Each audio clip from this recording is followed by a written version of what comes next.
अस्सलामुअलैकुम। Nursing with Zubair की तरफ से कुछ इम्पॉर्टेंट मेडिसन्स इंजेक्शन लेके आए हैं हम।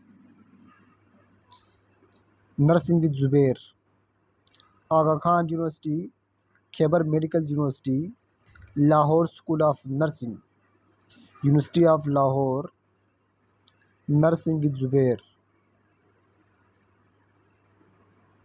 इंजेक्शन का नाम है कैल्शियम ग्लूकोनेट। ये डोज होती है 100 mg पर ml। इसका रूट IV भी होता है और IM भी होता है। IM कहते हैं इंट्रामस्कुलर लगाना, IV कहते हैं इंट्रावेनस, यानी इसको वेन में भी लगा सकते हो और मसल में भी लगा सकते हो। ये किस लिए लगाते हैं, इसकी इस्तेमालात क्या है? ये अगर हाइपोकलीमा हो गया, अगर कैल्शियम का लेवल कम हो गया तो हम इसको तब लगाते हैं, या मैग्नीशियम टॉक्सिसिटी के दौरान भी इसको इस्तेमाल करने के लिए हम इसको लगाते हैं, कैल्शियम ग्लूकोनेट को। दूसरी इंजेक्शन है, उसका नाम है इंजेक्शन सोडा बाइकार्बोनेट। इसकी जो डोज होती है वो 75 mg पर ml होती है। उसका रूट सिर्फ हम इसको IV इस्तेमाल दे सकते हैं। पेशेंट को हम सिर्फ इसको IV लगाते हैं, IM बिल्कुल नहीं लगाते हैं। इसको जो यूज़ हम करते हैं कि हाइपरकलीमिया, यानी अगर कैल्शियम लेवल ज़्यादा हो उसको ट्रीट करने के लिए, कोकीन टॉक्सिसिटी की उसको ट्रीट करने के लिए हम इसको लगाते हैं सोडा बाइकार्बोनेट को। दूसरी इंजेक्शन है, उसको कहते हैं एट्रोपिन। उसको हम IM भी लगाते हैं, IV भी लगाते हैं और SC इसको कहते हैं सबकट भी लगाते हैं। उसको हम वेन भी लगा सकते हैं, मसल में भी लगा सकते हैं, सबकट में भी लगा सकते हैं। और इसकी जो डोज़ होती है 0.4 mg पर ml होती है। हम इसको ब्रेडिकार्डिया को ट्रीट करने के लगाते हैं, और अगर कोई पोइजनिंग वगैरह हो उसको ऑर्गेनोफॉस्फेट करने के लिए भी हम इसको ट्रीट करते हैं।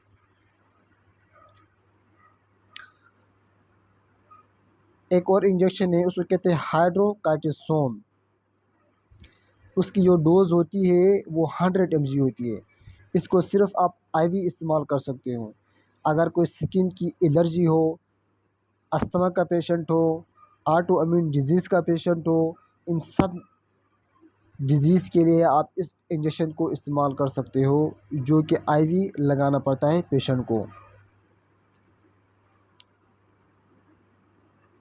एक और इंजेक्शन है, उसको कहते हैं फिनार अमाइन। उसको 22.75 mg डोज दे सकते हो। इसको मसल भी लगा सकते हो और वेन भी लगा सकते हो। ये भी एलर्जिक कंडीशन में पेशेंट को इस्तेमाल कर सकते हो, स्नीजिंग, ईचिंग में, वाटरी आइस में, इन सब के लिए आप इस इंजेक्शन को इस्तेमाल करते हो, जो कि आपको रोज़ाना डेली यूज़ घरों में देखा होगा आप लोगों ने, इसको बहुत इस्तेमाल करते हैं। ये इंजेक्शन है फ्रुसमाइड। इसको आप IM भी लगा सकते हो और IV भी लगा सकते हो। ये 20 mg की डोज़ होती है और ये हाइपरटेंशन के लिए इस्तेमाल करते हैं। यूरिन आउटपुट को इंक्रीज़ करने के लिए भी इस्तेमाल करते हैं। जो पेशेंट हाइपरटेंशन के पेशेंट होते हैं, BP के पेशेंट होते हैं, उनके लिए इंजेक्शन इस्तेमाल करते हैं। ये इंजेक्शन है पोटेशियम क्लोराइड।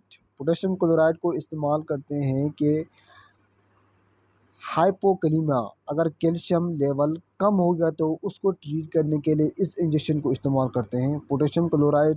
क्योंकि इसका डोज है वो 150 mg है और उसका जो रूट है वो IV इन्फ्यूजन, सिर्फ IV इसको इस्तेमाल करते हैं। ये इंजेक्शन है डायगोजिन। इसकी जो डोज है 0.5 mg, रूट है IV यूज़ करना। अगर आपके हार्ट बीट को इर्रेगुलर हो जाए या आपका हार्ट फेल हो जाए, इसी दौरान आप इस इंजेक्शन को इस्तेमाल कर सकते हो। Thank you. मज़ीद वीडियो आप लोगों तक पहुंचाने के लिए हमारा चैनल को सब्सक्राइब करें और लाइक करें। अगर आप लोगों को अच्छे लगे तो उसको आगे शेयर भी करें। शुक्रिया।